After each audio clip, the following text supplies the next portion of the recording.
They say, with no risk, there is no reward. You're probably wondering what's with the dramatic music and drowning guy. Let me back up a little.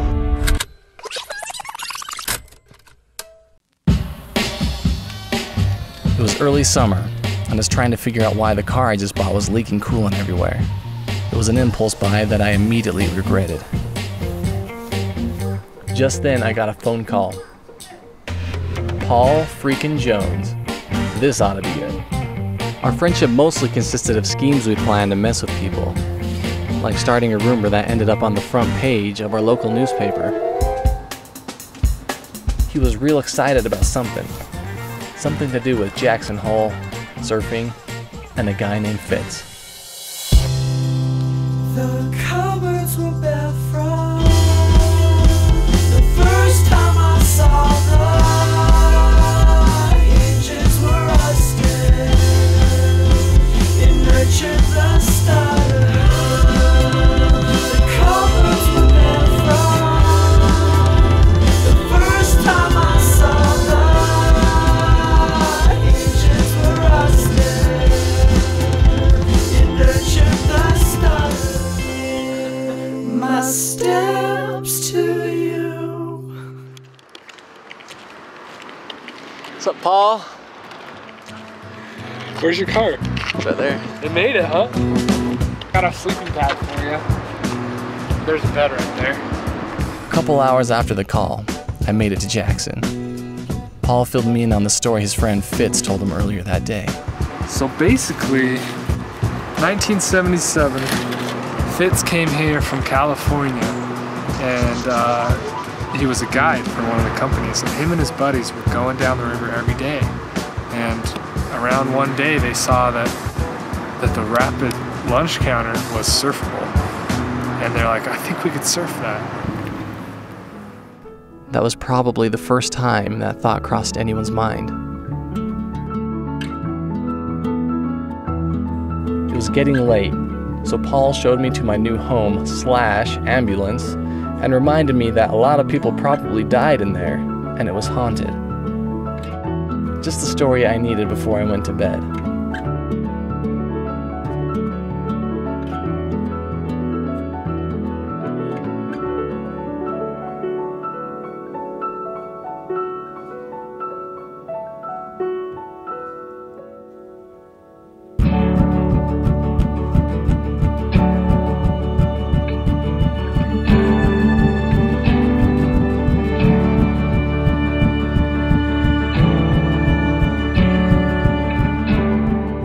Paul and Fitz know each other because they're both river guides on the Snake, working for a company called Mad River.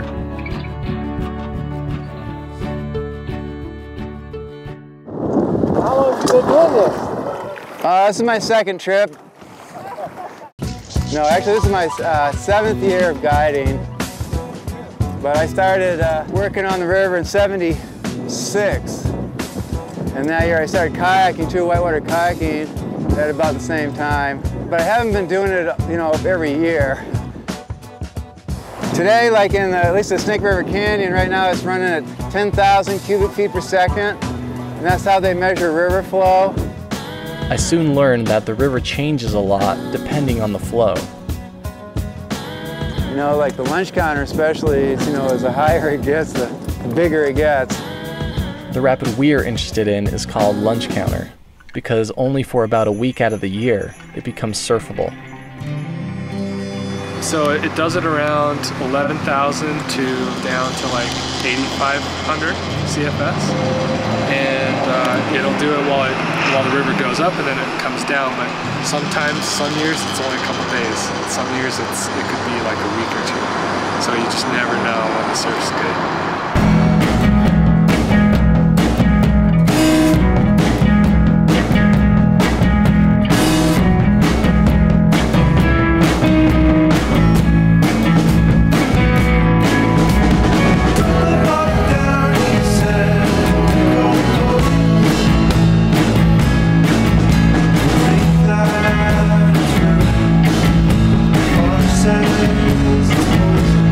I can see the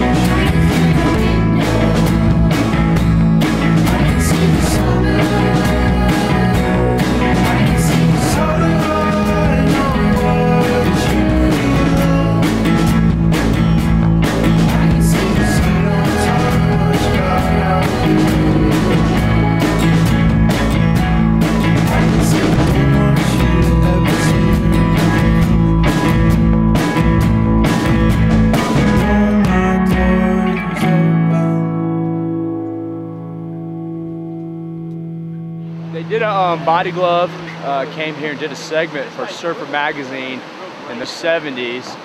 And then I never saw anything until about 85 when there was a Toyota 4Runner commercial first came out.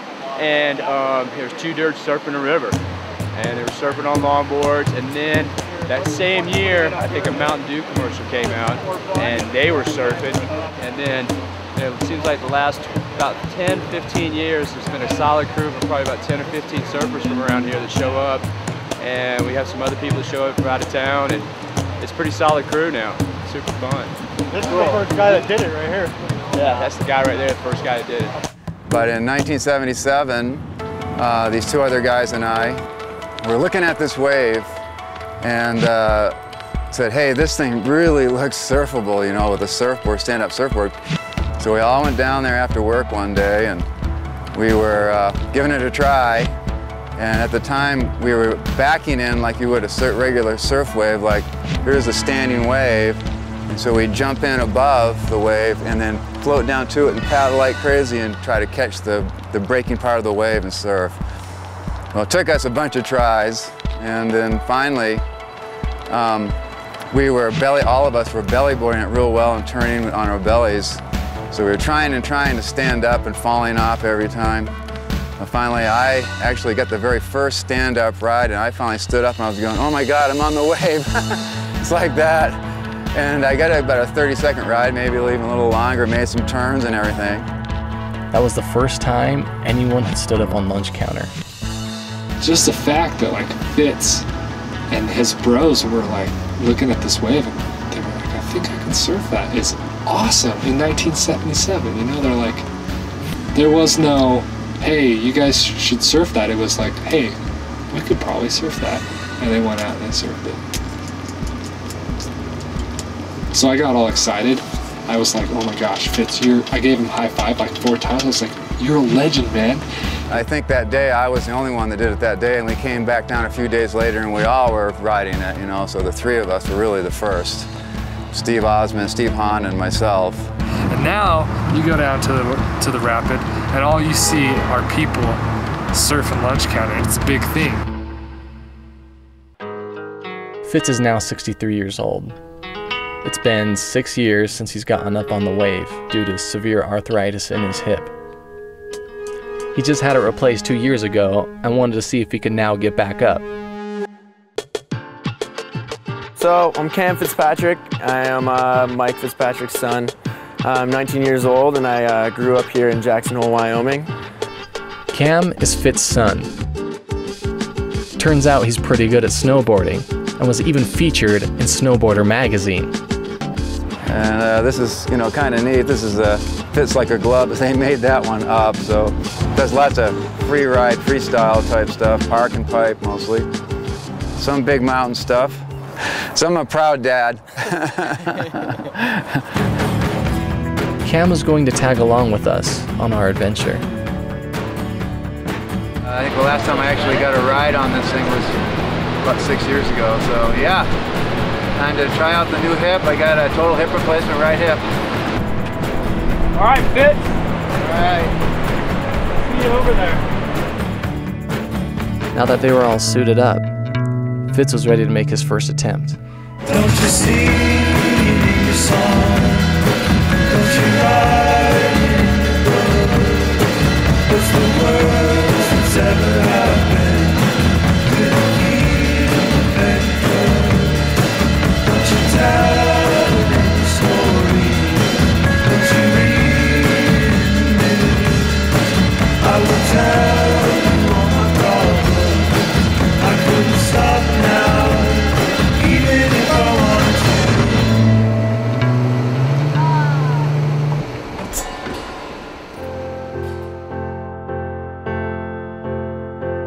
Cam was also going to try and get up. Despite his dad being the first to do it, he was new to river surfing.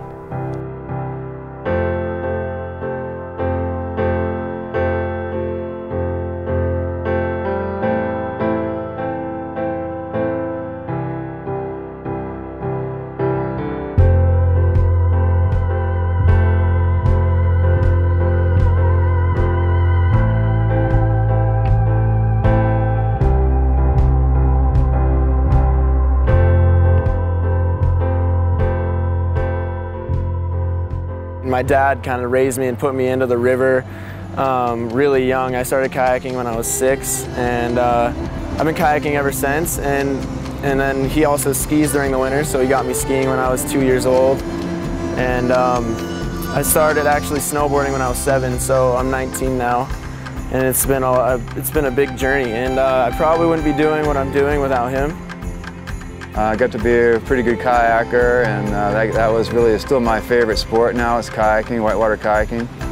Of course, along with skiing and mountain biking, but my focus has really been more on the life experience, having fun. I guess you could say I'm a fun hog for sure.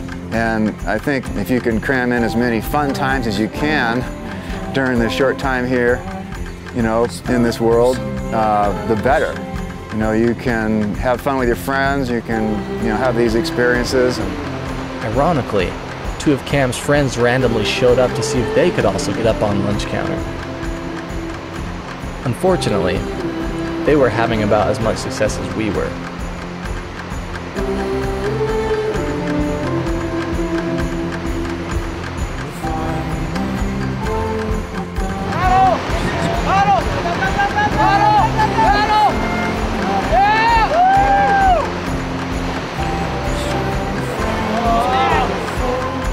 A guy named Fitz and his 2 friends were trying to stand up on this wave for the first time. I felt a sense of deja vu set in. Yeah, I know, you're like, 1 minute you're on top of the next you're like, Out of our 4-man team, no one was getting up.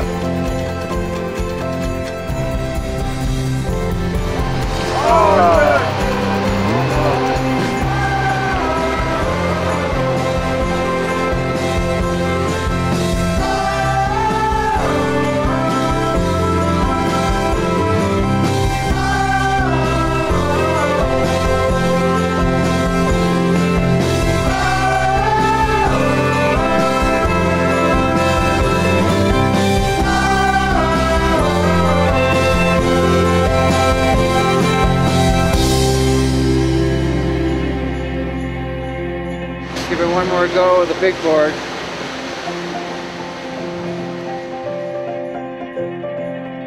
Which brings us back to the beginning.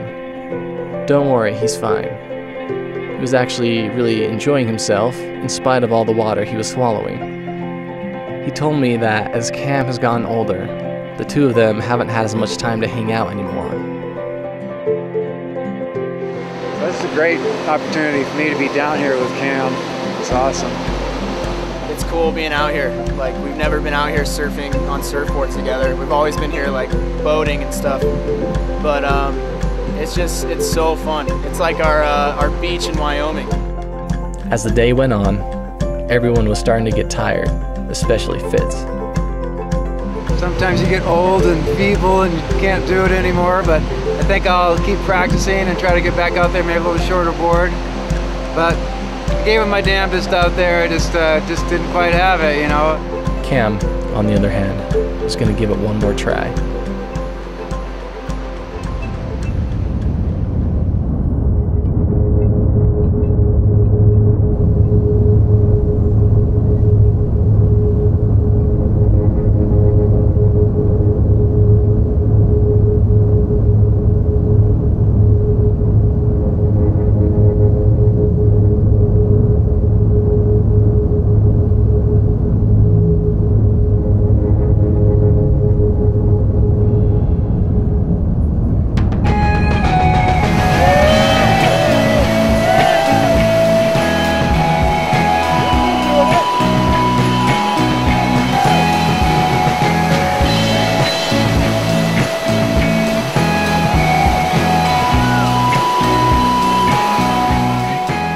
Fitz never got up that day, but I get the feeling that if he had, he wouldn't have been as excited as this. And like his pops, he was the only one of his friends to stand up that day. As they say, like father, like son.